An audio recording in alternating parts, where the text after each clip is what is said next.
ini institusi yang paling kecil untuk merubah dunia, ya keluarga.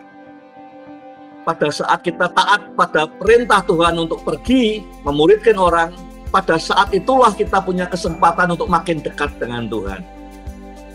Nehemia belajar dari sejarah Israel selama 1000 tahun. Dan kesalahan bangsa Israel itu sama terus.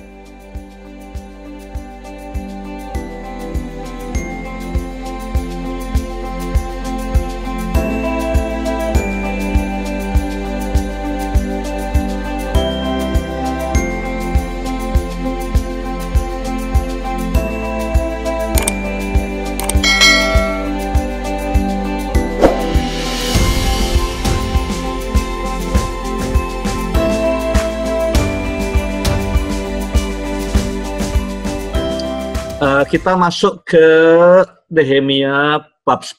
Saya katakan bahwa Nehemia 9 dan 10 itu merupakan pusat daripada pemberitaan kitab Esra dan Nehemia. Nah, ada pendahuluannya dulu yang saya mau sampaikan. Pasal 10 ini tentang covenant. Pertanyaan kita pertama kali tentu adalah, kenapa kok Nehemia perlu buat covenant? Kenapa enggak pertobatan, ya sudah jalankan saja hidup yang berbeda. Kenapa perlu adakan penandatanganan covenant? Dan kalau saya lihat ada 84 pemimpin. Entah itu sengaja atau tidak, 84 itu 7 kali 12, apakah tiap gate, 12 gate ada 7 perwakilan atau gimana? Perlu diselidiki lebih jauh, tapi ada 84 pemimpin tanda tangan covenant ini. Nah, menurut saya covenant ini menolong saya untuk memahami the law of implementing change. 3 hal yang penting kalau kita mau bawa perubahan. Yang pertama, menurut saya kalau kita mau merubah sesuatu, memulai sesuatu yang baru, meluaskan pelayanan gereja, buka perusahaan baru, buka restoran baru, ya. Itu prinsipnya sama dengan yang dibuat oleh Nehemia ini. Satu adalah the sense of novelty. Sesuatu yang baru itu mendatangkan energi. Kalau saudara dengar khotbah, dengar pengajaran, dengar pidato, tapi tidak ada yang baru, saudara sudah pernah dengar semua, maka tidak ada energinya, tidak ada letupannya, tidak ada korbarannya. Jadi sesuatu yang baru itu create energy. Kenapa perlu di launch kalau ada restoran baru? Karena itu create energy. Sesuatu yang baru kalau dilontarkan itu create energy. Yang kedua, yang penting untuk implement change selain create yang baru. Kalau tidak salah dalam bab-bab berikutnya, dulu kita pernah bicara tentang the power of novelty dari lagunya The Greatest Showman. Ya. From now on. Kalau sudah perhatikan di kitab Hagai, kitab Sakaria, kitab Nehemia, Esra, selalu ada kata mulai hari ini. Mulai tanggal 24 bulan ke-7. From now on, itu powerful. Ya, jadi novelty, sesuatu yang baru akan muncul. Yang kedua adalah share responsibility, berbagi tanggung jawab. Kalau tanggung jawabnya hanya di tangannya Nehemia, ya tidak jalan. Kita ingin sekarang di gereja, kita ingin di perusahaan, kita ingin di organisasi ada shared responsibility. Yang responsible tidak hanya satu orang, tapi team of leaders. Nah, Nehemia merasa perlu 84 orang ini dari karangan imam, dari pemuka-pemuka, pejabat-pejabat, pengusaha, jadi satu, share responsibility. Dan yang ketiga adalah shared accountability and support. Jadi untuk implement suatu perubahan, kenapa dibutuhkan covenant oleh Nehemia? Karena satu, dia butuh momen untuk meluncurkan sesuatu yang baru. Sesuatu yang baru mendatangkan energi. Kalau tidak ada energinya, maka responsibility sulit dikerjakan. Ya, kalau mobil tidak jalan, mau disetir kanan kiri juga tidak bisa, berat sekali rodanya bergeser. Jadi Pertama itu novelty, yang kedua itu responsibility, dan yang ketiga accountability. Dan ini merupakan meluncurkan sesuatu zaman baru oleh Nehemia. Nah, dari Nehemia 10 ini, saya bagi dalam 3 kelompok kecil. Yang pertama, saya ambil dari ayat 28. Jadi ayat 1 sampai 27 itu tadi list daftar 84 pemimpin yang tanda tangan. Ayat 28 dimulai dengan the calling of a leader. Jadi leadership itu calling. Minggu lalu kita belajar bahwa semua orang itu dipanggil untuk memimpin. Waktu Yesus naik ke surga, dia berikan amanat agung, pergi jadikan semua orang muridku, itu adalah panggilan untuk memimpin. Nah, Nehemia belajar dari sejarah Israel selama 1000 tahun. Sejak dari zamannya Musa, keluar dari Mesir, sampai zamannya sekarang 1000 tahun. Dia pelajari, dan kesalahan bangsa Israel itu sama terus. Mereka pengennya itu jadi sama dengan bangsa-bangsa di sekitarnya. Waktu mereka bikin lembu emas, mereka bilang, seperti bangsa-bangsa lain Allahnya kelihatan. Sekarang minta buatkan anak lembu emas. Waktu mereka minta raja, mereka bilang yang sama. Bangsa-bangsa lain punya raja, kenapa kami tidak punya raja? Jadi kesalahan-kesalahan dalam 1000 tahun itu dianalisa oleh Nehemia, dan problem yang paling utama adalah orang Israel tidak memahami panggilannya sebagai pemimpin.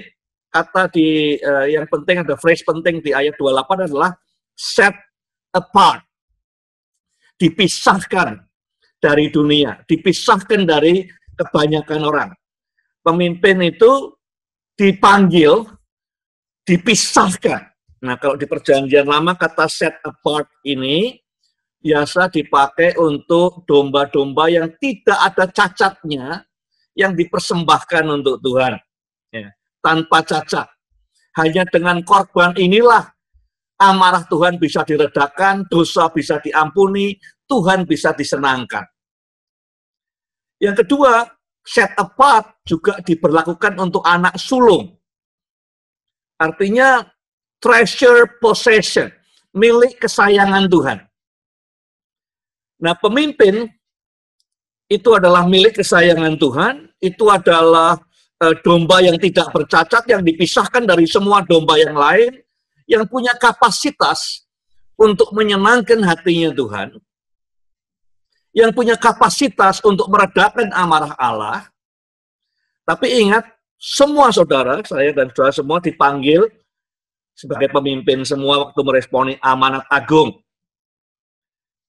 Dulu Martin Luther tahun abad ke-16, dia pernah buat satu quote yang bunyinya begini.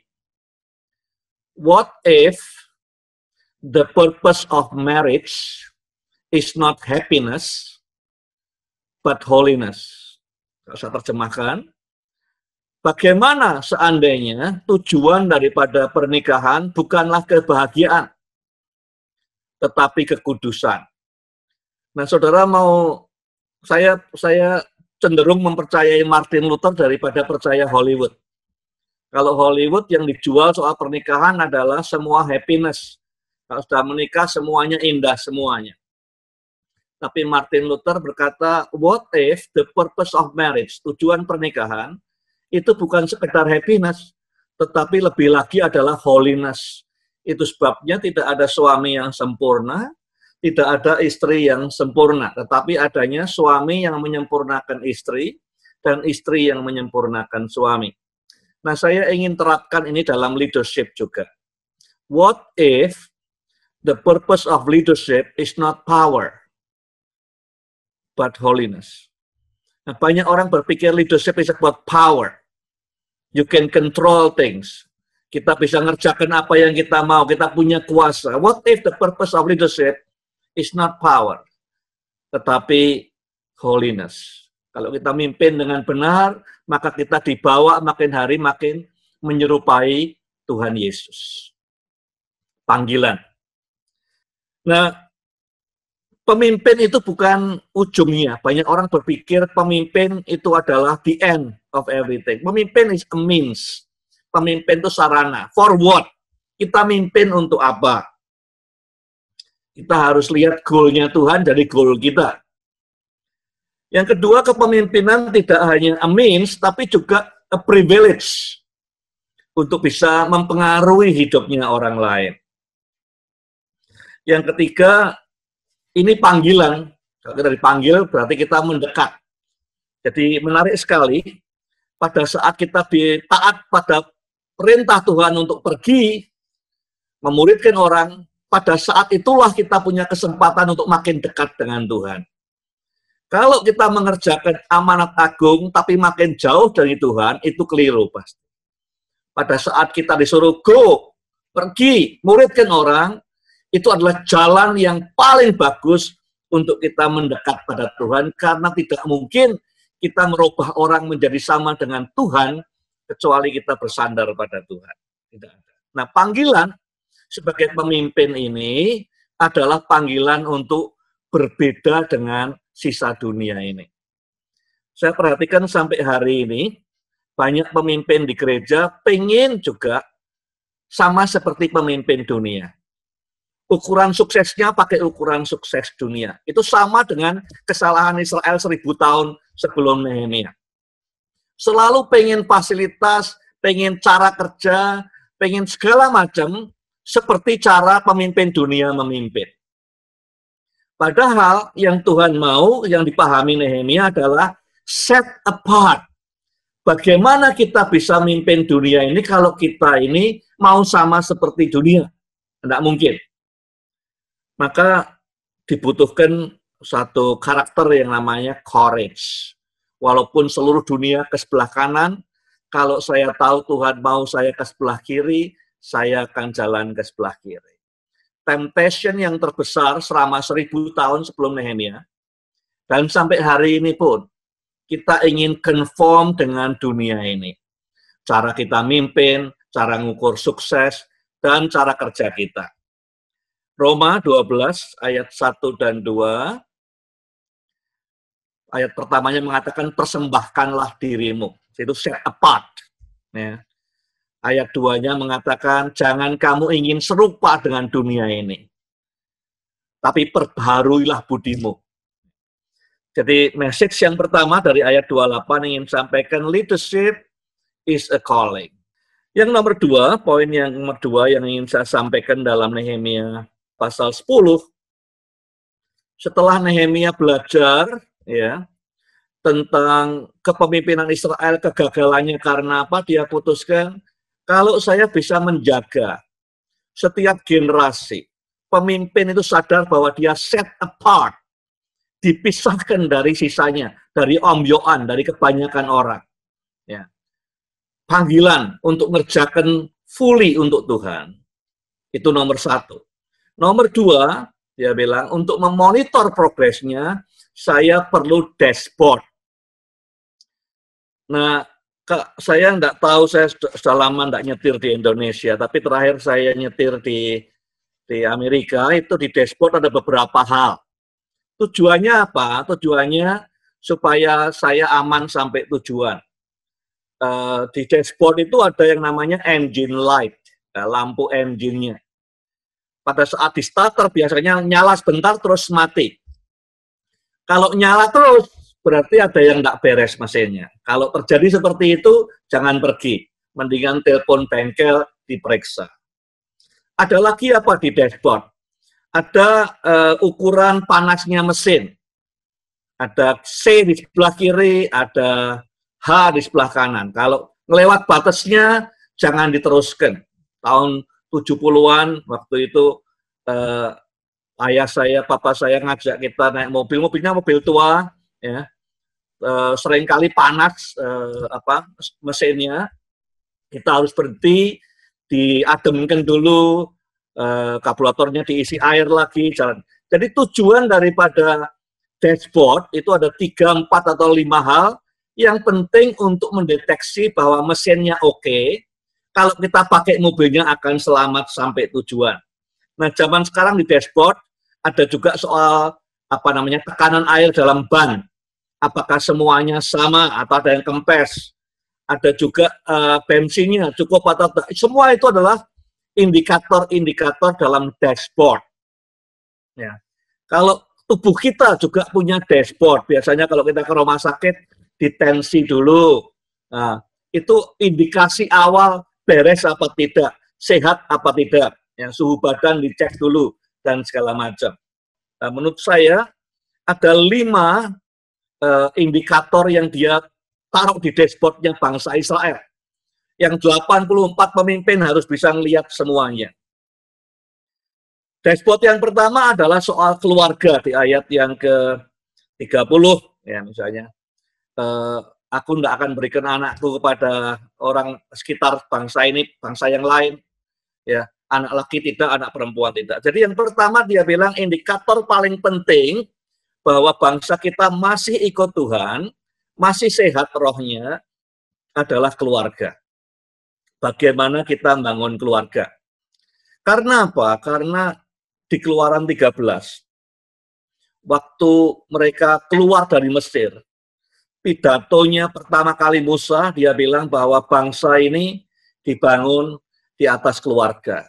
Semua pengajaran Tuhan diturunkan dari bapak, ibu ke anak-anak mereka. Keluaran 13 ayat 8, Keluaran 13 ayat 14, dan Ulangan 6. Yang mengatakan bahwa semua pengajaran tentang Tuhan, semua teologi bukan diajarkan di seminari, tapi dari bapak kepada anaknya dalam keluarga. Walaupun ada cuan besar, ada bisnis besar, hari Sabat katanya tidak boleh. Ya, tetap prioritasnya keluarga. Yang kedua, menurut saya indikatornya adalah integritas dalam kita berbisnis. Yang pertama tadi bagaimana kita membangun keluarga. Yang kedua, indikator di dashboard kita adalah bagaimana berintegritas dalam semua livelihood kita. Dalam berbisnis, dalam kerja kita, ada integritasnya tidak.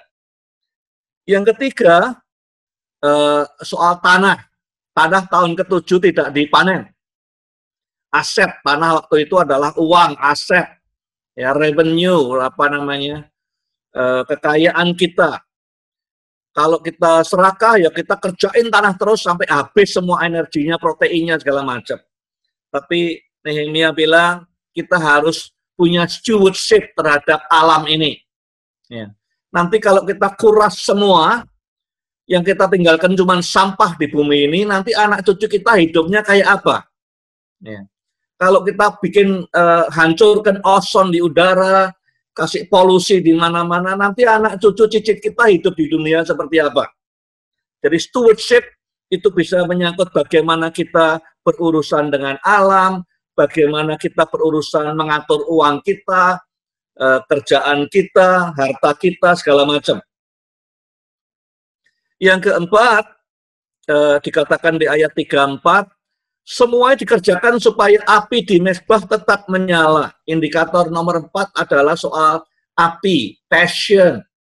Masih hendak kita berkobar-kobar, ingin melayani Tuhan, ingin menyenangkan Tuhan.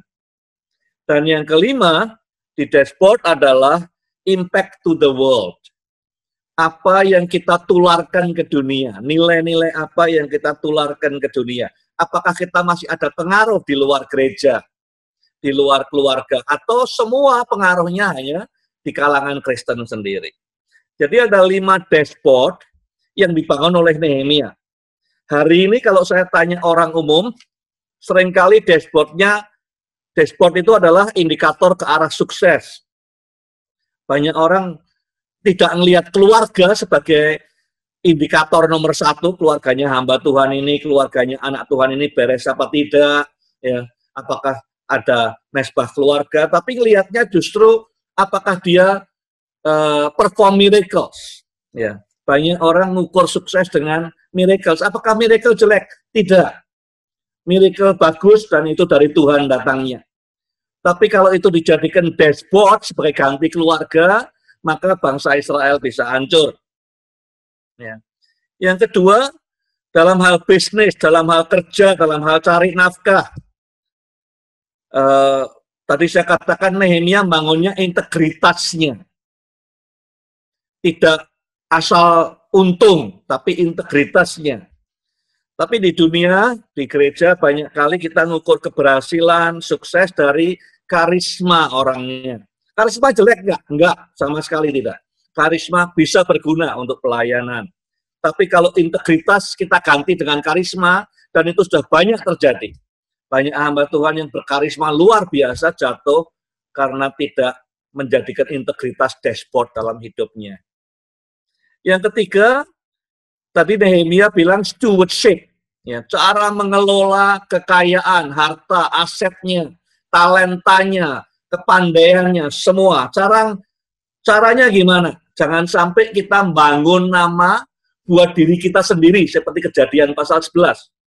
Baiklah kita bangun nama untuk generasi-generasi berikutnya, biar mereka bisa bangun nama mereka. Kita sediakan platformnya.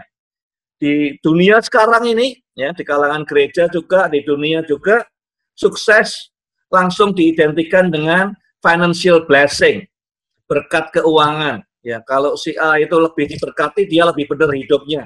Kalau dia itu lebih kaya, dia lebih benar. Kalau gerejanya lebih makmur, dia lebih suci, dan segala macam. Apakah berkat jelek? Tidak. Berkat datang dari Tuhan, berkat itu bagus. Tapi kalau berkat menggantikan stewardship, hancur Israel. Dan sudah terjadi berkali-kali dalam sejarah mereka. Yang keempat, passion, api. Masih ada apinya tidak? Di banyak gereja sekarang, banyak pelayanan dan banyak organisasi, banyak perusahaan juga menggantikan passion dengan program. Ya. Apakah programnya banyak, apakah semua orangnya sibuk, kerja keras, segala macam, tapi apinya tidak ada. Apakah program jelek? Bukan, program tidak jelek. Tapi kalau program menggantikan passion, Israel hancur jauh-jauh hari. Yang terakhir juga impact. Impact bagaimana kita mempengaruhi dunia sekitar kita. Di zaman sekarang kita cuma lihat dari jumlah followers, tapi tidak melihat kedalaman perubahan hidup mereka. Apakah followers jelek? Tentu saja tidak. Ya, followers sangat baik. Karena disitulah kita punya scope of influence. Tetapi kalau followers menggantikan the depth of impact, kedalaman perubahan hidup orang, maka Israel hancur jauh-jauh hari. Bagian terakhir yang saya mau sampaikan, tadi saya katakan di awal bahwa covenant itu ada 3 unsur, 1 novelty, 2 responsibility, dan ketiga accountability. Dan menurut saya di bab 10 ini, Nehemia membahas soal responsibility. Ya, sebagai pemimpin, 84 orang ini untuk menjaga supaya dashboardnya itu tetap dalam kondisi baik. Kalau sampai ada tanda-tanda rusak atau tidak beres, berhenti. Tanggung jawabnya itu. Ada 5 tanggung jawab seorang pemimpin. Yang pertama tentu tanggung jawab kepada Tuhan. Ya. Tanggung jawab kita yang nomor 1 kepada Tuhan. Tapi menariknya, bagaimana kita ungkapkan tanggung jawab kita kepada Tuhan? Nehemia berkata, seringkali kegagalan kita adalah karena kita ini ingin jadi seperti bangsa lain, nyembah Baal, bangun mezbah di atas bukit, segala macam seperti bangsa lain. Awalnya gimana sih itu? Awalnya adalah waktu Salomo mulai kawin, menikah dengan orang-orang bangsa-bangsa sekitarnya. Tujuannya tadinya baik, daripada perang kayak bapaknya untuk menaklukkan bangsa lain, mendingan dinikahi anak-anaknya rajanya, supaya tidak ada perang, daerahnya pengaruhnya luas. Tapi dia walaupun tujuan baik, jalannya keliru. Ada istri dari Mesir, selir dari Mesir, selir dari Moab, dari mana-mana, semua bawa ilahnya masing-masing. Itu awal bencana. Salomo yang paling berhikmat membawa bencana awalnya ke dalam tanah perjanjian dengan menikah perempuan-perempuan dari bangsa-bangsa lain yang membawa ilah-ilah mereka. Jadi tanggung jawab saya kepada Tuhan apa nih dia bilang? Setiap pemimpin harus make sure 84 orang ini bahwa membangun keluarga, ya, building godly family, itu komitmennya, ungkapan komitmen kepada Tuhan, setiap keluarga, jangan sampai terjadi seperti Salomo dan semua raja-raja berikutnya yang menikahi orang-orang yang tidak takut akan Tuhan, bangun keluarga, tidak ada pemuritan dalam keluarga, dan segala macam. Jadi nomor satu, tanggung jawab kepada Tuhan adalah membangun godly family. Karena keluarga itu yang paling pertama dibangun Tuhan di Kejadian pasal 2. Ya. Laki-laki dan perempuan ini institusi yang paling kecil untuk merubah dunia, ya keluarga. Jadi kalau saudara memprioritaskan discipleship dalam keluarga, membangun keluarga yang godly, it's the ekspresi komitmen saudara kepada Tuhan. Ini unit-unit yang Tuhan ingin memuliakan Tuhan adalah keluarga. Nah, kalau saudara belum berkeluarga, ya mesti serius berdoa ke arah sana. Kecuali panggilannya untuk single.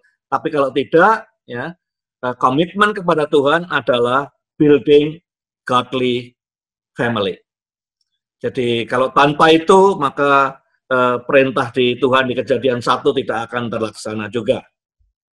Tanggung jawab kedua itu kepada family. Tanggung jawab kedua kepada family, caranya gimana? Caranya adalah prioritaskan keluarga, sediakan waktu untuk keluarga. Ada hamba-hamba Tuhan besar yang kita tahu, ada pendeta besar yang kita tahu, ada pemerintah yang kuat yang kita tahu, tidak ada satupun yang berani mengatakan, oke, 1 bulan ini, 2 bulan ini, tiap hari Minggu tidak usah ke gereja, tapi beribadah di rumah. Tidak ada yang berani. Ya. Tapi COVID berani. Ya. Akibatnya kita kembali kepada esensi keluarga lagi. Di Nehemia dikatakan hari Sabat, ya. Jangan urusan yang lain-lain. Hari Sabat fokusnya adalah keluarga dibangun, anak-anakmu dimuridkan. Jadi komitmen pertama, tugas tanggung jawab pertama pada Tuhan, bangun keluarga. Yang nomor 2, kepada keluarga, ngambil waktu untuk prioritaskan. Siapa prioritas kita?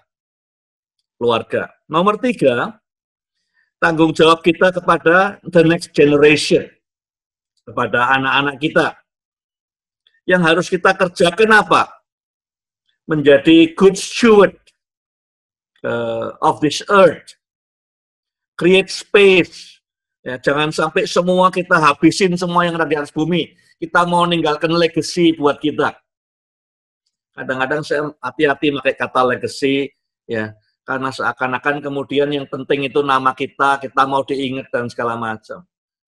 Alangkah lebih bagusnya kalau kita create platform supaya generasi mendatang bisa membangun legasinya, ya, daripada kita membangun nama kita sendiri. Yang nomor 4, kita punya tanggung jawab pada dunia, the world.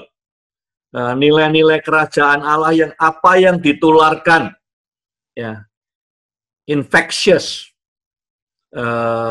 Dalam ayat 31 tadi, pasal 10 dikatakan, ada orang butuh di dunia sana, dibantu, dipinjemin. Kemudian mereka tidak bisa bayar tahun ke-7, bebaskan, ampuni mereka.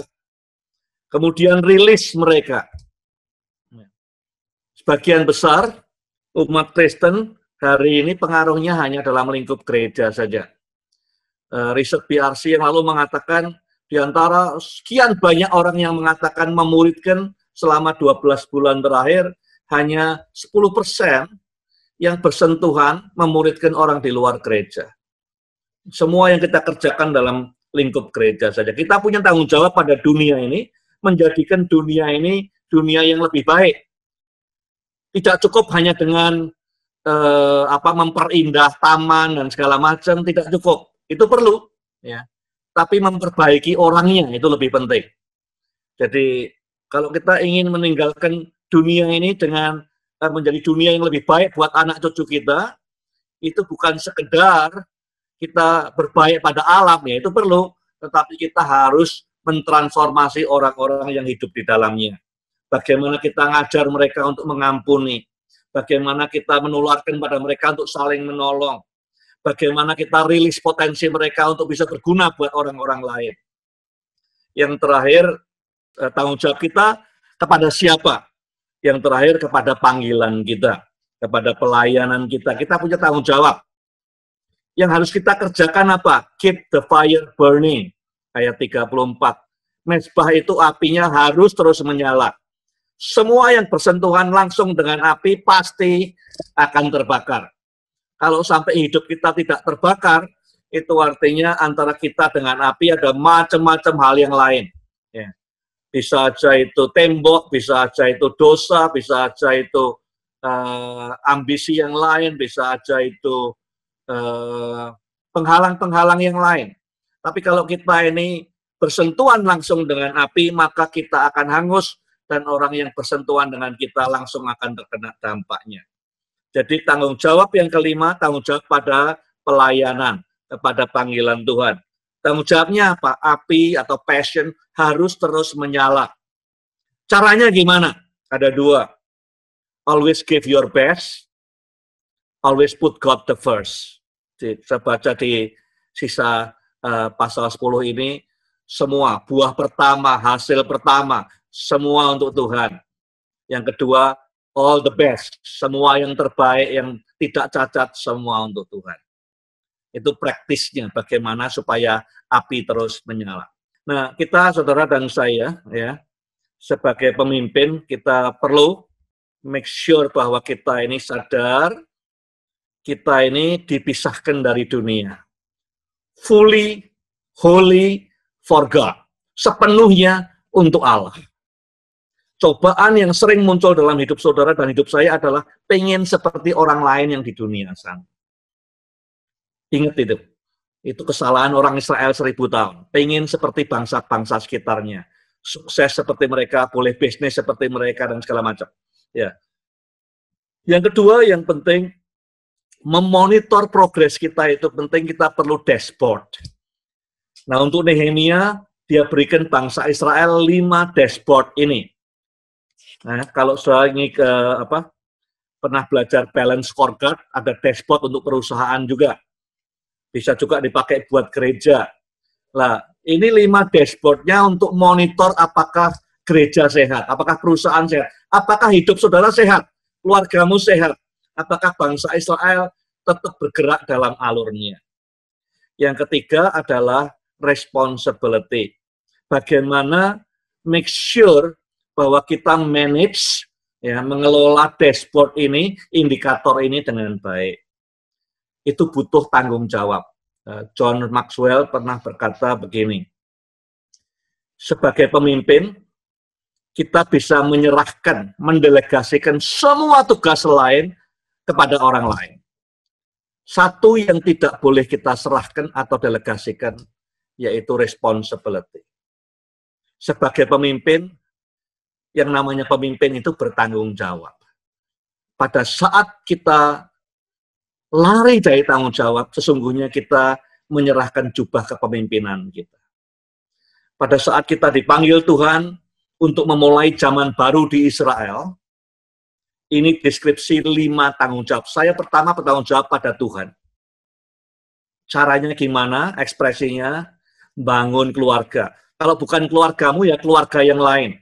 Keluarga anakmu, keluarga cucumu, keluarga temanmu dibangun jadi godly family. 2, saya punya tanggung jawab pada keluarga. Caranya gimana? Berikan prioritas. Tidak ada yang lebih penting. Bisnis, kesempatan, keuntungan berapapun juga tidak sama dengan pentingnya pemuritan dalam keluarga. Ya. Ada hari-hari khusus. Saya kadang-kadang sedih di hari Minggu, semua orang sibuk ke gereja, aktivitasnya banyak, programnya banyak, sampai tidak ada waktu untuk keluarga. Yang ketiga, tanggung jawab kita pada next generation. Kita harus tinggalkan bumi ini lebih baik dari saat kita memasuki bumi ini. Kita harus build platform, membangun platform, supaya generasi setelah kita bisa membangun legasinya. Jadi pusatnya bukan kita, tapi generasi setelah kita. Anak saudara, ya, sekarang banyak teman-teman yang mungkin sedang bangun generasi berikutnya di perusahaan, di gereja, ya. Kita nyiapkan platform supaya mereka bisa membangun legacy mereka. Yang keempat, kita punya tanggung jawab pada dunia di mana kita hidup. Kita harus menjadikan orang-orang yang hidup di dunia lebih baik daripada saat kita dapati dunia ini. Tidak hanya alamnya, tidak hanya tanahnya, tapi orangnya. Caranya gimana? Ya injeksikan nilai-nilai kerajaan Allah. Beri contoh cara nolong orang yang susah. Beri contoh mengampuni orang itu bagaimana. Beri contoh komitmen kita untuk melepaskan potensi orang di sekitar kita menjadi yang terbaik.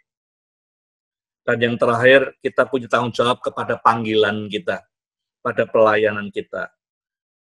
Tanggung jawabnya apa? Api harus terus menyala. Kalau apinya padam, kita tidak banyak gunanya, dampaknya tidak ada. Bagaimana supaya api nyala terus? Always give the best to God. God will always the first in my life. Itu message daripada Nehemia pasal 10.